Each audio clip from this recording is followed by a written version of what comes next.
everyone, I'm Brittany from Brittany Loves Reading, and today's vlog is going to be a Binge series vlog.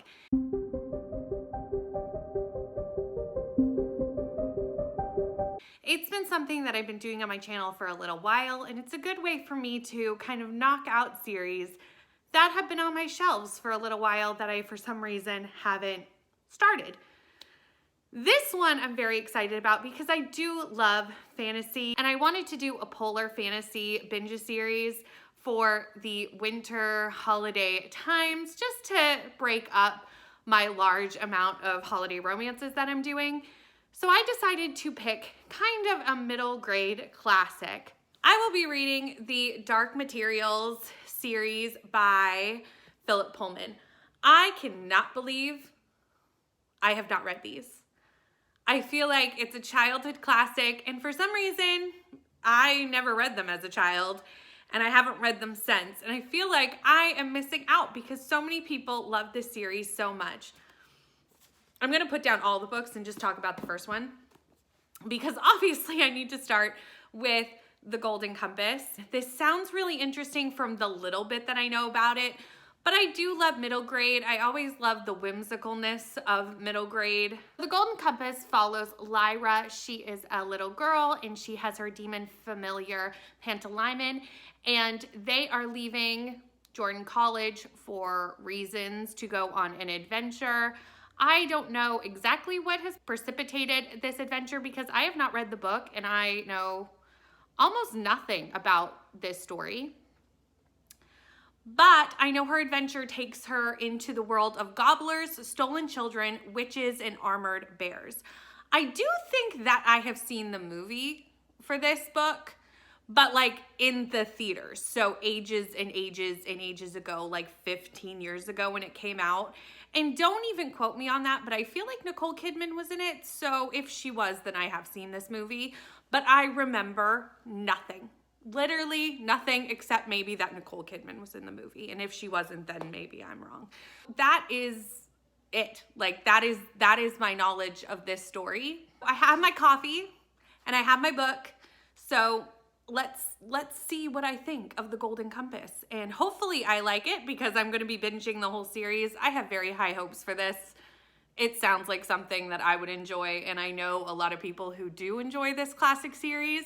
So let's dive into the first book. So last night, right before bed, I finished The Golden Compass, and I don't know why I have never read this. This series is so good. It's so whimsical and magical, and I just loved this. I'm gonna give it 4 stars. It wasn't quite a 5-star read for me, and I think the other books in the series, I'm assuming it kind of gets better as we learn more. This is definitely the first book setting up for the adventures in the other series. So I wanted to have room to kind of score the other ones higher if I thought they were better. And that's where the 4-star comes from. I love Lyra and Pantalaimon. They are so sweet and cute. The audiobook for this is full cast, so I enjoyed that as well because it just made me feel like I was in the story so much more. So I do highly recommend the audiobook for this. I'm hoping all 3 are full cast. We'll find out as we go along. I do have all 3 audiobooks from my library, so fingers crossed. I loved Yorick, the armored bears. It was just, everything about this was what I want in a middle grade fantasy series. It definitely landed on a cliffhanger with us going with Lyra and Pantalaimon going into this other realm that we find out happens. Again, this whole series follows Lyra and Pantalaimon as they go on an adventure. They meet the armored bears and Yorick especially, who becomes a great ally to her. We have a lot of allies coming in and out. Serafina Pekelin, the witches, so many great people. And there's a fight against the Oblation Board who are trying to sever demons from their human counterparts. And we find out a lot of other things that are just starting to come into place, like dust and what is dust. Honestly, I can't really explain to you what dust is right now. Even I was a little like, what? I don't think we fully have explored that, and hopefully we will explore it more. But I just really enjoyed this. It was whimsical, it was magical, and I'm excited to see what happens now that we've left, because this whole book basically is set here on Earth. Obviously a reimagined magical version of Earth, but this next book at the end, they leave Earth and go to a different realm, a different magical land. So I'm very excited to see what happens in the next book in this new magical place that I don't really know much about. We only kind of hinted at what it was, that it was a magical world in the Auroras, but other than that, I know nothing. I'm hoping that somehow some of my favorite characters that were left behind at the end of this book still show up in some of the later books, like Auric and the Armored Bears and Seraphina Peckland and the Witches. I hope they come back. They did not cross over to the new land with Lyra at the end, but I'm hoping to see them in future books. I have high hopes that they'll still be in the later books. We'll see. But they were two of my favorite characters in this book, even though they weren't huge characters, but they were really fun and interesting, and I hope they do kind of play roles later in the series. We'll see. So the next book in the series is The Subtle Knife. This one obviously follows Lyra and Peccalimon in this new realm, which has a name, but I am not going to try to say that until I hear what the audiobook calls it, because I will butcher it, guaranteed. In this realm, she will find angels and also soul-eating specters walking the streets. So there's some evil, there's some good. I'm interested to see what this realm has to do with dust, because I'm still trying to figure out what dust is, and if any of our kind of friends show up, or even some of our enemies, like the people from the Oblation Board. Who knows who's going to arrive in this book?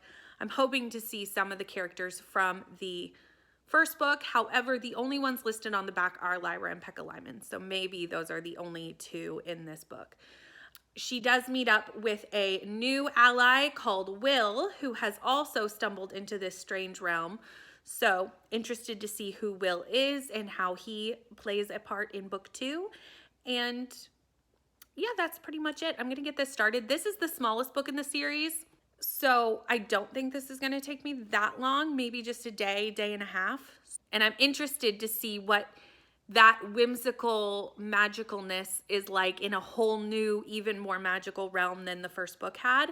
So let's go. Let's do that. Okay, so I finished The Subtle Knife, and I'm going to give this one 4 stars as well. I probably enjoyed this just equally to how much I enjoyed the first book, but I will say I think I had a better understanding of what was happening in the first book than I maybe had an understanding of what was happening in this book. I know this is a middle grade, but it's definitely, and I looked at Goodreads because I was like, this is an older middle grade, and it's listed as young adult and middle grade, and I can see why. This is super interesting, but it's very science heavy, but also has a lot of underlying currents of various plot points that I still have not connected of how they all connect together. I don't think I'm supposed to, so that's fine, but I'm like, what is happening? What is going on? What is happening? So in this story, we follow Lyra. She has gone into a different world from her own. There's a lot of the multiverse type talk in this book. We kind of shuffle between about 3 or 4 different worlds in this book. So there's a lot of that. So if you like that kind of thing, you would like this. It's very Portal Fantasy-esque, also very fun. So Lyra at the end of the first book has gone into another world, and in this other world, she meets Will. Will is not from the world they are in. He has found another, basically, hole in the fabric of space and gone through it into this world as well. From what I could tell, Will is more from our world, like what Earth is like now. That was my understanding. of that. And they together find the subtle knife. And basically, they figure out what the knife does. They figure out why it is important, kind of at the end of why it's important to this overarching theme of dust and the war that is coming because of dust. Dust is, from what I can tell, some sort of dark matter physics stuff, but there's also some leaning into some religious leanings of that it's sin and the authority. So I would say at this point, I know what's going on, but I have no idea where we're going with it. Other than that, Lyra is a very important character. Everyone is kind of on the side of Lyra. They don't really tell us until the very end why she's important. And even then I was a little bit confused, but yeah, that's where we are. I was happy to see that we still, in this book, because we were in the different worlds, we still saw what was happening in Lyra's world that she left, and saw a lot of my favorite characters from there, like Serafina Pekkala and the Witches, and Lee Scoresby, and I was happy to see that because I was sad that when Lyra left, we maybe weren't going to see these characters. So they actually come early in the book. I think like the second chapter, you start seeing them again. So that was exciting, and I was happy to see that in this book. I have no idea how this series is going to end, but I'm excited to read it. The last book in this series is The Amber Spyglass. This is the longest in the series by far. It is over 500 pages. And I'm not surprised because there is so much to wrap up. Like I said, I know exactly what's going on. I'm not confused in that way, but I'm confused at how it's going to wrap up and what exactly is for sure going on. Everybody seems to have their own ideas of what is going on, and I'm kind of like, what is actually happening? Like, is it this person's idea or this person's idea or this person's? Like, I don't know. And I want to know. I'm assuming because this is the last in the series, we're going to see kind of all of our characters from all the different books and all the different worlds somehow converge and explain to me where we were all headed in the first place. And that's what I expect to happen. But I obviously can't tell you too much because that would be spoilers. All I know is we're still following Lyra. We're still following Will. I'm sure Serafina Pekkala is going to make a recome appearance. And I saw that Auric is mentioned on the back, so the armored bears are going to make an appearance. I cannot wait to figure out what is happening with all these worlds, with dark matter, with dust, with the authority, with the angels. I don't know what's happening. I don't know how we're going to wrap this up. I really have no idea. So let's go figure it out, because I usually I have an idea in series like this, like, okay, this is where we're heading. I don't think I know. I know we're heading towards a war. That was very highly hinted at in book 2. But like, other than that, I don't know what's going on. I don't know how this series is going to wrap up. Like, I don't know. I honestly have no idea how they're going to wrap up this series. And that's kind of exciting. It's kind of exciting because I feel like anything could happen in this book and I would be kind of like, oh, okay, gotcha. That's kind of different because I usually in series, I kind of know where we're headed. And in this one, I don't feel like I know where we're headed. I feel like this is definitely, like I said, on the upper end of middle grade merging into YA, just because I think a younger middle grade would be very confused by what's happening in this. I'm following it, but like, I think a really young middle grade reader would be highly confused. So I'm now going to jump into this. I hope everything that I said has made sense, because I feel like I've been rattling on and I don't know if it's made any sense. Hopefully you can make sense of this update. And let's read this. Hello everyone. I have officially finished his Dark Materials series and The Amber and the Spyglass. Whew, I do have thoughts and I don't have thoughts. So this is my least favorite book in the series. I'm going to give this 3 stars. I enjoyed the parts of this book that were Will and Lyra. I loved them from the first 2 books, and I enjoyed them in this book and their storyline. One thing about these books that I will say, it didn't bother me at all, I didn't mind it, was that there is a religious undertone to the entire series. And it is an undertone in the first 2 books. I would say in this one, it's very prominent.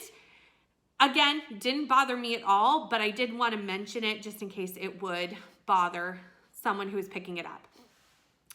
We were talking about that in Sprints the other night on Tuesday night, and Mel said in the comments that it was Philip Pullman's response to the Narnia series. And as soon as she said that, I was like, oh, that makes complete sense.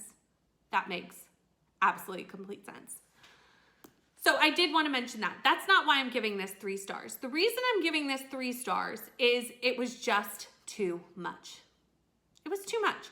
There was so much going on in this book that it was very hard to keep the plot flow.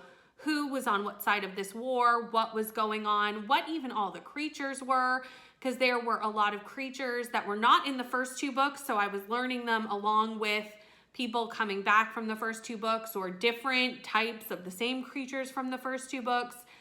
There were also so many worlds. We were ducking between so many worlds, and I was just like, what is happening? We have angels, we have ghosts, we have seed pod people, we have humans with demons, we have humans without demons, we have little tiny spy people. There's so much going on. And I was just like, on Sprints the other night, I was like, I should not be this confused on book 3 of a series. Like, what is happening? And there was a lot of whose side is everybody on? And they kept switching sides, or some of the witches would be with these people and some of them would be with these people, but there wasn't really any way to differentiate which witches we were talking about. So it just got a little bit discombobulated for me, and I just felt like it was just a bit too much going on for a final book. You should be more wrapping it up, and it did wrap up. Don't get me wrong, it did wrap up, but it was just a lot. There was a lot of threads to keep control of, and I just it just didn't jive for me. I know so many people love this last book, so it may just be a me thing, but I just felt like it was just too much going on. You could have pared back on some of the characters that maybe aren't in this book much, just to make it a little bit easier to follow. Also, maybe not introduce so many new creatures. Maybe just stick with the ones we've been dealing with for the first 2 books. Just a thought. I don't know. I'm not a writer, but that's just my thoughts. So that is the end of my Binge series for His Dark Materials. I would say if I had to pick a favorite book, it's definitely the first book. I scored the first 2 books 4 stars, but looking at all 3 as a whole, I definitely enjoyed The Golden Compass the most. And that's it for this series. If you want to see me binge any other series, please put it down in the comments. Have you read His Dark Materials? Let me know in the comments if you've read this series. Or like I said, if you want me to binge another series, please put down some recommendations in the comments. I'd love to know what you want me to read. Thank you so much for watching. Please like, comment, and subscribe, and I'll see you in the next one. Bye.